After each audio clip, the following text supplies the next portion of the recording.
Forget precision. On the Eastern Front, lead volume was the only metric that mattered. This is the arsenal of Soviet submachine guns that turned the Red Army into a wall of lead and crushed the Wehrmacht. The DEGTYARYOV family, PPD series. Pistolet-Pulemyot DEGTYARYOV 1934, PPD-34. The PPD-34 was the refined, high-quality grandfather of the Soviet submachine gun family.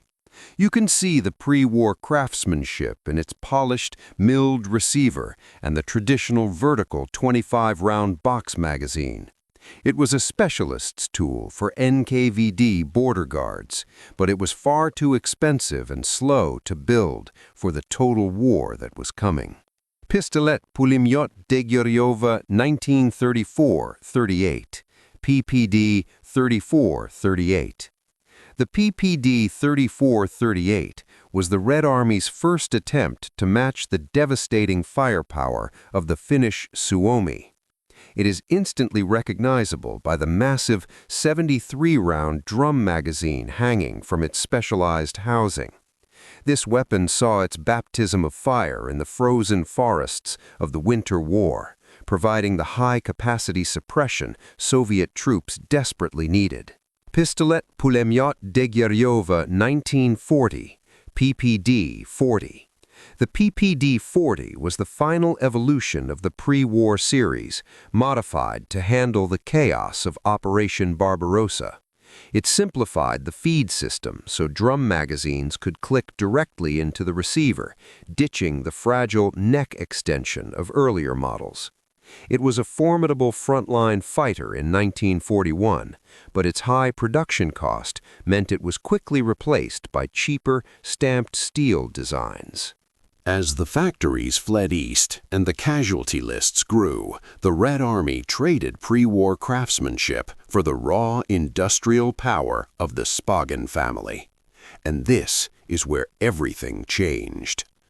The SHPAGIN family, PPSh series. Pistolet-Pulemyot SHPAGINA 1941, PPSh-41, or PPSh. The PPSh-41, or PPSh, is the undisputed king of the Eastern Front and the most iconic burp gun in history. It features a signature perforated cooling shroud and a slanted muzzle brake designed to keep the barrel on target during a full-auto dump. While German MP-40s favored precision, Soviet doctrine used the PPSh to drown the enemy in sheer volume of fire. It became one of the most feared close-quarters weapons on the Eastern Front, arming entire shock companies to break the Wehrmacht. While the SHPAGIN ruled the trenches, a new breed of weapon was being forged under the starvation and fire of the Siege of Leningrad. The SUDAYEV family, PPS series. Pistolet-Pulemyot SUDAYEV 1942, PPS-42. The PPS-42 was a miracle of engineering born from the desperation of the Siege of Leningrad. It is built entirely from stamped steel parts with a top-folding metal stock designed to be produced in small, improvised workshops under brutal siege conditions. Issued to scouts and defenders of the city, it proved that Soviet grit could produce a world-class killer with almost no resources. Pistolet-Pulemyot SUDAYEV 1943, PPS-43. The PPS-43 is the ultimate perfection of the wartime submachine gun, sometimes nicknamed the Leningrad typewriter in modern references. This shortened all-metal beast stripped away every unnecessary gram and used a simplified blowback system for incredible control.